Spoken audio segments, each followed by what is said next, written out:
So get this now, Hunter Biden is on Capitol Hill, and so far as I know, Dana, this was not planned. No, why is David Spunt in Los Angeles?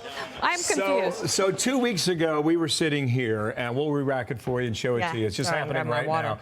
You got two committees right now looking at this resolution to hold Hunter Biden in contempt of Congress. All right, that's happening today in two different committees. We were sitting here a couple weeks ago. He shows up on the Hill and goes to the Senate side of the Capitol, delivers a statement, and walks away. And that really ticked off a lot of people.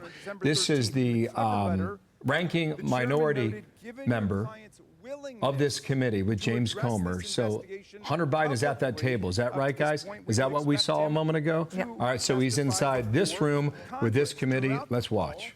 The chairman urged Mr. Biden to come appear at a public committee hearing on September 13th. On Newsmax, the chairman stated, Hunter Biden is more than welcome to come in front of the committee. If he wants to clear his good name, if he wants to come and say, you know, there weren't 20 show companies, he's invited today. We'll drop everything. On October 31, on a nationwide podcast, the chairman stated, we have mountains of evidence. Now we're ready to bring them in. We're in the downhill phase now because we have so many documents and we can bring these people in for depositions or committee hearings, whichever they choose. For depositions or committee hearings, whichever they choose, and we can ask these questions with evidence. On November 6th, again on Newsmax, our good chairman stated, I will extend that invitation on your show right now, Rob, if the Biden family wants to join Tony Bobulinski in an official oversight committee hearing and answer questions that the American people have, then that invitation's open right now. They can come on in and do that. On November 28th, Hunter Biden, through his lawyer, agreed to Chairman Comer's multiple public requests. He agreed to appear precisely at a public hearing under oath to answer the committee's questions on December 13th.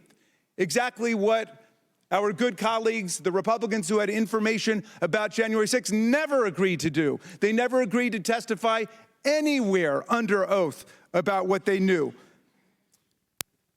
The letter that came in from Mr. Biden embraced the importance of having a public proceeding that, quote, would prevent selective leaks, manipulated transcripts, doctored exhibits, or one-sided press statements, especially in light of the committee's past use of closed-door sessions to manipulate, even distort the facts, Mr. Chairman, misinform the public. Mr. Chairman, I have an inquiry.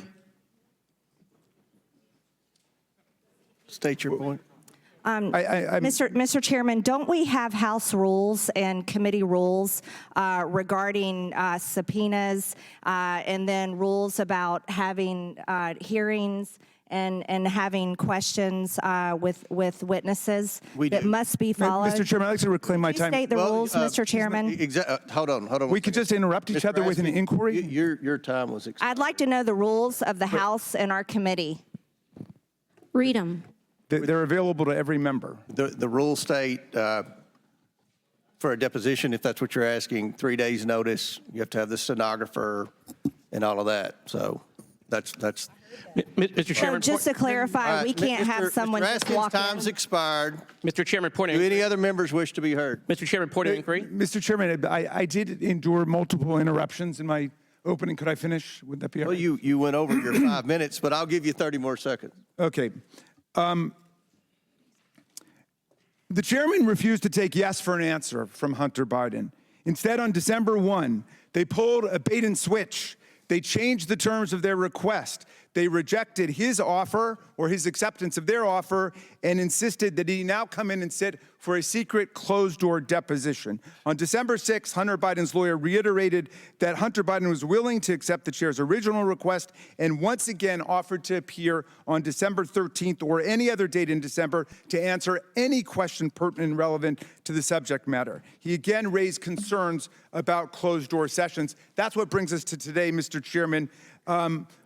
He has materially, substantially, in good faith complied with what your requests were. He complied with the subpoena. We would have time's expired. We would have loved that. Do any other members wish to be heard? Chair recognizes Ms. Mace from South Carolina. Thank you, Mr. Chairman, Chairman Comer. First of all, my first question is, who bribed Hunter Biden to be here today? That's my first question. Second question, you are the epitome of white privilege, coming into the Oversight Committee, spitting in our face, ignoring a congressional subpoena to be deposed. What are you afraid of? You have no balls to come up here and... Mr. Chairman, point of inquiry. Mr. Chairman, If The ladies recognize. if the gentlelady wants to hear from Hunter Biden, we can hear from him right now, Mr. And Chairman. you Let's take a stupid vote and hear president. from I'm Hunter Biden. speaking. What are you women afraid allowed of? to speak Hold here? on, hold on. Why Order, are you guys not willing to let us Are speak? women allowed to speak in here or no? Okay. Are women allowed to speak in here or no? Order. Could you keep interrupting me? I'll interrupt the You keep chairman. I don't interrupting. know that he's a lady. I think that that Hunter Biden should be arrested right here, right now, and go straight to jail. Our nation is founded on the rule of law. Come on. And the premise Come that the on. law applies equally to everyone, no matter what your last Point of order, Mr. Chairman. Point of It order. doesn't matter who you are. Point of order, Mr. Chairman. Biggs over here. Donald Trump Jr. Biggs over here. State your point, Mr. Biggs. Yeah, my point of order is this. Are we going to continue on with this blatant interruption? This is absurd and inappropriate. I intend to give my statement. I don't intend to have anybody interrupted. I'm not going to interrupt your statements. I think you should have decorum and courtesy and don't act like a bunch of nimrods. You just interrupted a woman. And that's five, I got permission. Can we agree everyone has Mr. 5 Chairman, minutes? Can we agree? Point of order again.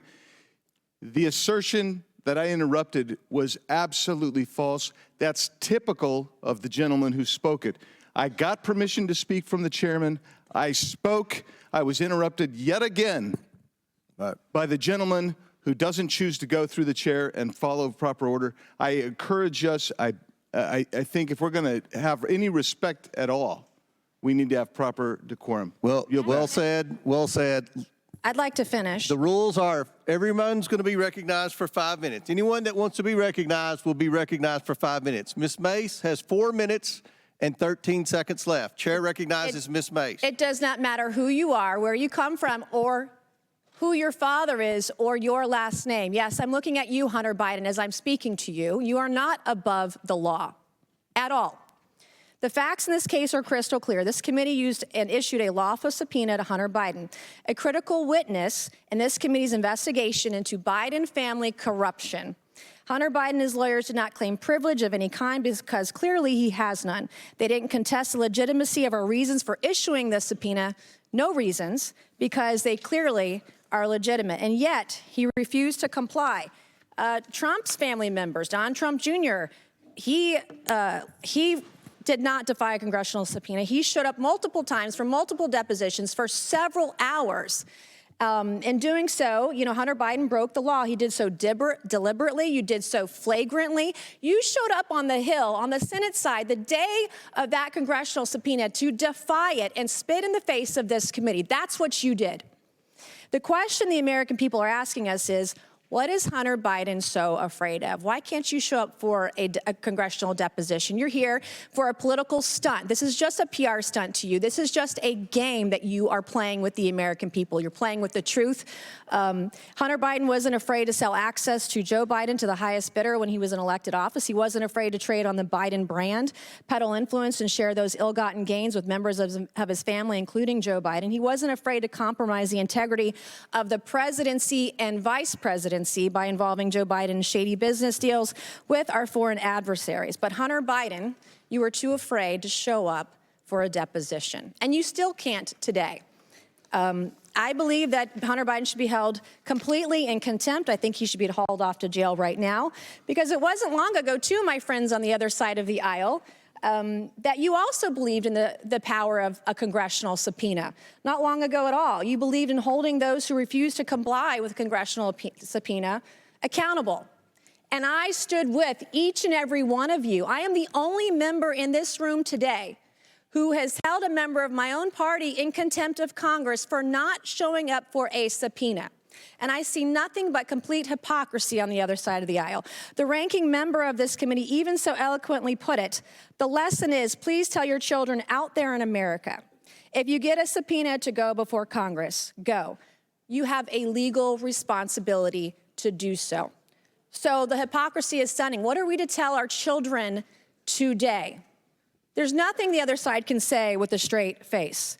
As the only member of this committee to vote to hold a member of contempt of my own party, let me be clear, this should not be a partisan issue. If Congress issues a subpoena, you show up, period. This is not a responsibility we take lightly. It brings no joy for us to do this, but the president's son broke the law and must be held accountable in the same way anybody else would. I urge my colleagues on both sides of the aisle to do so. And my last message to you, Hunter Biden, you play stupid games, you win stupid prizes. Will the gentlelady yield for a question? Will the gentlelady yield? Will my friend yield from South Carolina? Sure.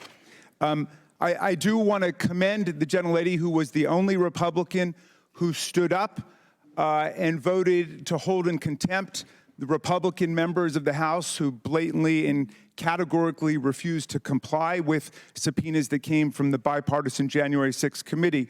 I would like to ask my friend, Ms. Mace from South Carolina, whether she's aware of all the case law which says that the committee has to engage in good faith interaction with the witnesses they've called, and they're supposed to arrive at a solution. And what do you think about the fact that the chairman on multiple occasions gave this witness the opportunity to come before the full committee, and he agreed to that? We issued a congressional subpoena, and I know with your constitutional law background, you know exactly what that means, and he should have showed up. And because of your vote and because of your statements, you should be voting to hold this man in contempt of Congress today, right now, if you're going to be consistent on your own policies and your own words. Gentlelady's time's expired. Chair recognizes Mr. Moskowitz for 5 minutes. I'm Steve Ducey. I'm Brian Kilmeade. And I'm Ainsley Earhart. And click here to subscribe to the Fox News YouTube page to catch our hottest interviews and most compelling analysis.